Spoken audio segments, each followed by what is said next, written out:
All right, this one is for Fabienne Zuijdgeest. I'm sorry if I murdered that. Okay, so you have the right idea. If you're into Photoshop, the initial information here is a decent start. However, the things that you need to work on are a little bit more anatomy, a little bit more form, and the details.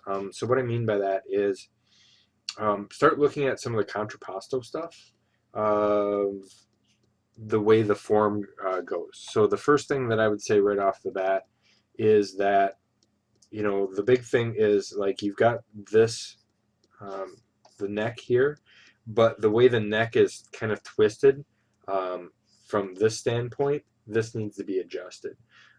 So if this is your clavicle where your clavicles meet, this is going to kind of twist a little bit more and change up how you're looking at this information.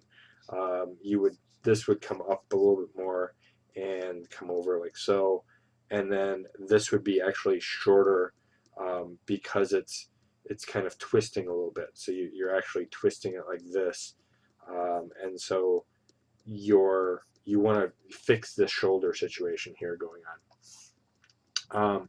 So that being said, I think you've got a good idea, but you want to detail it out a little bit more. And so what I mean by details is like here you've got kind of the hair going over the ear, and you want to crisp that line work up, and then even put in more depth and detail on that line work. Let me just Okay, so then the other thing too is if you go into a multiply layer and you just kind of pick your dark color, you can kind of bring out, and do you see how crisp and clean that looks? And that'll really define your space a little bit more. And that's kind of what you want to look at is defining your form. Under this, and this is real dark, of course, and you've got kind of that idea going along, but get a light source down in there, and I'm just kind of picking out some of this information here. And you see how by just some really quick swipes, I'm really pushing this layer. Maybe this is like so. Let's put this like so, and then let's add in kind of darks here, and then we're just going to filter, blur, Gaussian. Um, and do you see how here, real quickly, that just defines a lot more of your tonal value and things like that? And then be consistent on your light source. So your light source, if your light source is coming from this direction, then what you want to do is you want to add in where the light source is coming from. Whether it's rim lighting in the hair, whether it's that type of thing, that's going to really help out and push your aspect. Or a little bit of highlights on the nose, all of that stuff does wonders. Above the lip is usually has a couple highlights, um, and then sometimes depending on what the lipstick is like, that's really going to push your form and push more aspect of what you're kind of working with. And then usually the iris is darker black, and so like so with the light on top, um, and then kind of radiates some of the light around it. So that's going to emphasize the eyes a little bit more and push that a little bit more. And in this, I don't know what it is, armor, cloak, it just feels awkward, especially since, let me merge this.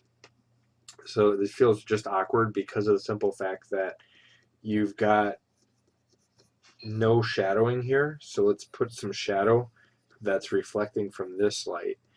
Let's add that as a multiply. And so you've got some of the shadow in here reflecting as this, and then it's going to kind of fill where the hair is filling. I'm just going to kind of darken this to give more form here, maybe a little bit here. And again, add a Gaussian blur and then drop that. And then again, this feels very awkward to me, so you want to add in depth and thickness so I get a sense of what kind of information this holds. You know, you can see just by adding that depth here, I'm seeing a little bit more of the creases, the way it's kind of created, and even if it's just something simple like this and mid-toned. All right, but that's adding in more detail that you don't have in there, and that's really what's helping you out. The other thing I would tell you to do is get a little bit more detail on the face itself. I'm just trying to, let's grab some of this skin here, and I'm just going to do a new layer and just blending some of this in here. And it's bumpy skin. It's not what you want per se, but by just giving a little bit of tone, that helps kind of separate the skin out.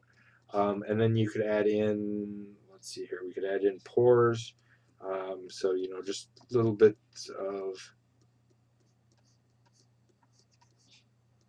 and let's merge that layer, create a new one so we can see the pores here. But by adding pores on the nose, and maybe a little bit here on the cheek, that adds just a little bit more texture to the skin and kind of helps out. And I'm not saying do it in all spots, but just enough to give you a little bit of sense of what the character is going. And then you can even go in the negative and do something like that. And it doesn't have to even be 100%, but a little bit will help kind of sell your image. So, you know, simply doing something like that is going to add more depth, more distance to your initial piece. All right, I hope that helps.